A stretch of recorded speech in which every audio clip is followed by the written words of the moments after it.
Agenda मुसलमानों की पसमानदगी को देखते हुए लागू किया गया है कि मुसलमानों के हालात क्या हैं। एक साल पिछले साल भी हमारी तरफ से ये एजेंडा लागू हुआ था और उसी के पेश नज़र अब हम लोगों ने ये एजेंडा तैयार किया है। और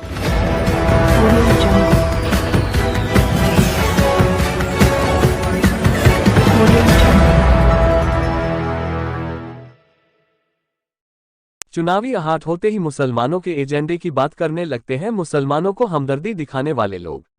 नमस्कार, आप देख रहे हैं सच का प्रतीक यूट्यूब चैनल खबर बुलंद भारत। बरेली से खबर बुलंद भारत के लिए कामरान अली की रिपोर्ट।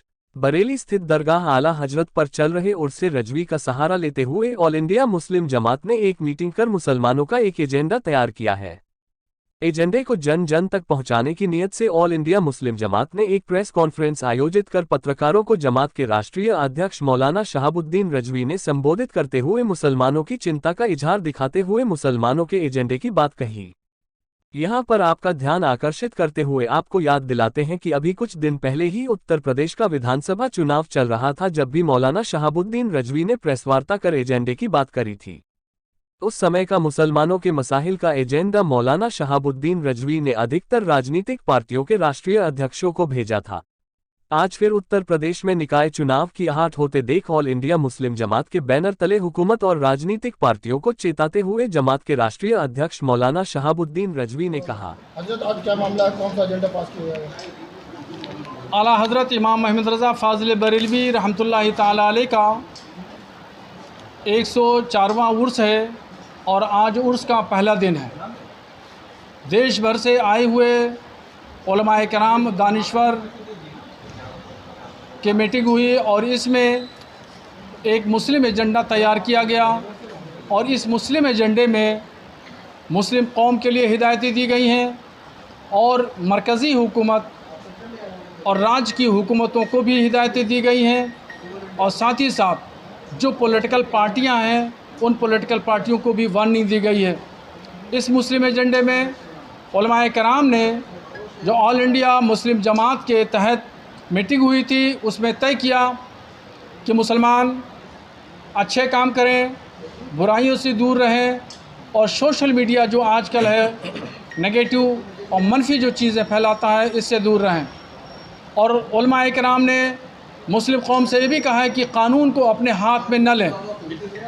जहाँ भी कहीं एहतजाजी बात हो, अगर कहीं तकलीफ़ देने पहुँचाने वाली बात हो, अगर कहीं किसी को तकलीफ़ किसी वजह से पहुँच रही हो या कोई पहुँचा रहा हो, व्यक्ति हो या संगठन हो या हुकूमत हो, तो उसकी शिकायत हुकूमत के आला अधिकारियों से करें, हुकूमत के ज़िम्मेदारान से करें। कानून को अपने हाथ में न लें और ख़ुद फ़ैसला न करें, शिकायत उसकी हुकूमत के ज़िम्मेदारान से करें। इसके साथ साथ में एजुकेशन पे ध्यान देने की बात कही है और तिजारत पर, अपने परिवार की तरबियत पर, जो नई नस्ल है उस नई नस्ल की तालीम और तरबियत पर ख़ास तौर पर ध्यान देने की बात कही है कि हिंदुस्तान में जो तमाम सियासी शगुफ़े फूट रहे हैं उस पर कतई ध्यान न दें। तालीम, तिजारत और तरबियत, ये 3 पॉइंट ऐसे हैं जो कौम को सुझाया है उलमाए किराम ने और कहा है कि इन 3 पॉइंट पर अपने आप को आधारित करें और इस पर काम करें। इससे जो है कौम की तरक्की होगी। मरकज़ी हुकूमत और रियासती हुकूमतों को उलमाए किराम ने यह हिदायत जारी की है कि मुसलमानों के ख़िलाफ़ कभी सर्वे के नाम से, कभी लव जिहाद के नाम से, टेरर फंडिंग के नाम से, इन तमाम चीज़ों से मुसलमानों को डराया और धमकाया जा रहा है। इससे हुकूमतें बाज आएँ। मुसलमानों पुश्तैनी नागरिक है और यहाँ का एक ज़िम्मेदार शहरी है, अमन और शांति पर कायम रहने वाला। यहाँ पर हर व्यक्ति, हर मुसलमान यहाँ पर अमन और शांति का अलम लिए हुए है और इसलिए हुकूमतें मुसलमानों को डराने धमकाने की बात न करें। इसलिए बग़ैर मुसलमानों के हिंदुस्तान की तरक्की नहीं हो सकती है। और इस मुस्लिम एजेंडे में यह भी बात कही गई है कि मुल्क की यकता और अखंडता कायम रखने के लिए, मुल्क की सालमियत के लिए अगर ज़रूरत पड़ेगी तो देश के प्रधानमंत्री नरेंद्र मोदी के साथ मुसलमान खड़ा हुआ नज़र आएगा। सूफ़ी विचारधारा एक ऐसी विचारधारा है जो तमाम लोगों के दिलों को जोड़ती है, हिंदू मुस्लिम इत्तेहाद पैदा करती है। तो हिंदू मुस्लिम इत्तेहाद को पारा पारा करने वाली तहरीकों के ख़िलाफ़ ऑल इंडिया मुस्लिम जमात तहरीक चलाएगी, आंदोलन चलाएगी और नफ़रत फैलाने वाले लोगों के ख़िलाफ़ हम आंदोलन करेंगे। हर एक मुसलमान खड़ा होगा और हर एक मुसलमान हर एक हिंदू के साथ दिल जोड़ करके खड़ा होगा और जो नफ़रत फैलाने वाले लोग हैं उनको मुसलमान और ये हमारा मुस्लिम जमात संगठन उलमाए कराम सख्त जवाब देंगे, कड़ा जवाब देंगे। और यहाँ हिंदुस्तान में हिंदू मुस्लिम नफ़रत की कोई जगह नहीं है। यहाँ पे सूफिया ने प्यार, मोहब्बत, उखुवत और भाईचारगी का पैगाम दिया है और मुस्लिम एजेंडे के माध्यम से उलमाए कराम ने पॉलिटिकल पार्टियों को ये वार्निंग दी है कि तमाम पॉलिटिकल पार्टियाँ ये खूब समझ लें कि मुसलमान यहाँ का बंधवा मजदूर नहीं है, मुसलमान किसी भी पॉलिटिकल पार्टी का ग़ुलाम नहीं है, मुसलमान आज़ाद है, स्वतंत्र है और अपनी मर्ज़ी के मुताबिक अपनी ज़रूरत के हिसाब से अपनी तरक्की और फलाह बहबूद के मंसूबों को देखते हुए पॉलिटिकल पार्टी किसी भी पॉलिटिकल पार्टी को वोट देगा।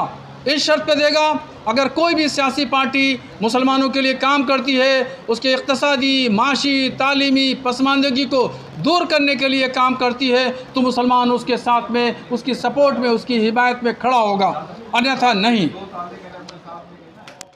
गौरतलब है कि हर एक चुनावी मौसम में ही क्यों याद आते हैं मौलाना शहाबुद्दीन रजवी को मुसलमानों के मसाइल। क्या किसी भी राजनीतिक पार्टी की हुकूमत में मुसलमानों के मसाइल पर कोई योजना तैयार की गई? क्या चुनावी आहट से पहले नहीं उठाए जा सकते हैं मुसलमानों के एजेंडे? क्या यह एजेंडे राजनीतिक पार्टियों को अपनी ओर आकर्षित करने का फॉर्मूला है? फिलहाल तो इस मुस्लिम एजेंडे पर मौलाना शहाबुद्दीन रजवी अपनी पीठ थपथपा रहे हैं। हमारा एजेंडा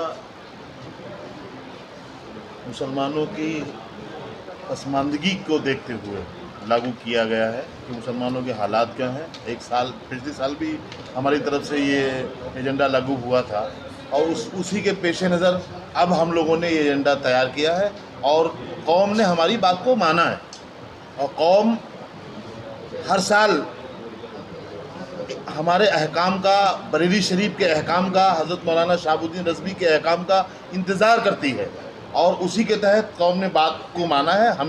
हमें यकीन है जो इस एजेंडे में लिखा गया है वो जो लागू किया जा रहा है ये इंशाअल्लाह ताला एक साल में आपको दोबारा से हम लोग आपके सामने जब आएंगे तो इस पर लोग आपको गामज़न नज़र आएंगे।